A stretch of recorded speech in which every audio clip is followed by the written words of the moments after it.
বাৎসরিক পূজার রাতে শান্তিবন মহাশ্মশান খুব সুন্দরভাবে সেজে উঠেছে। আমি আগেও সবাইকে দেখিয়েছি, আজকে আবার আরেকটু দেখানোর চেষ্টা করলাম। সাথে থাকবেন, পাশে থাকবেন।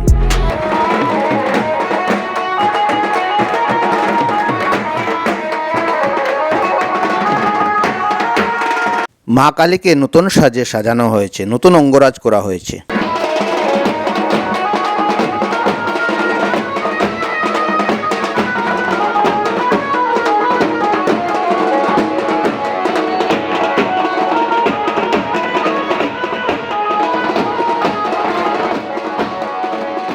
মন্দিরের সামনে ডাকিরা ডাক বাজাচ্ছে, কি মনোরম দৃশ্য।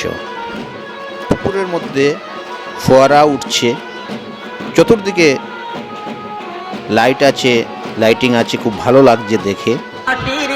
এই জায়গায় এসে অহংকারের শেষ, এই শেষ ঠিকানা। জলপরীর প্রতিকৃতি খুব ভালো লাগলো। এখানে রান্না হচ্ছে, সবজি কাটা আছে, অনেক লোকের আয়োজন হয়েছে, সম্ভবত 5000 থেকে বেশি হবে।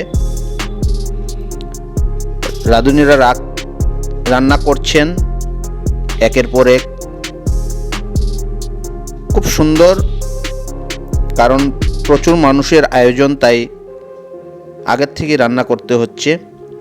ওরা প্রায় 2টার থেকে রান্না শুরু করেছে। 8টা চুলায় রান্না হচ্ছে, 8-9টা চুলায় রান্না হচ্ছে। সবজি হিউজ। প্রদীপ জ্বলে, কিন্তু দেখুন তলাটা কিন্তু অন্ধকার।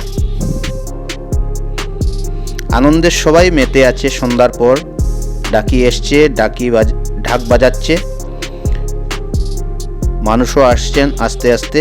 কারণ সন্ধ্যা রাতে এখন বর্তমানে লোকজন কম। আবার আমি শাওয়ারের দিকে দৃষ্টি আকর্ষণ করলাম। পুকুরটা দেখুন কিভাবে সুন্দর লাগছে। 9টার থেকে প্রচুর লোক হয়, প্রচুর ভিড় হয়, কারণ সম্পূর্ণ হাইলাকান্দি শহরের লোক এখানে আসে। অমৃতের মতো প্রসাদ হয়। বর্তমানে শ্মশানটাকে দেখতে একটা পার্কের মতো লাগছে। অসংখ্য ধন্যবাদ ভিডিওটা দেখার জন্য।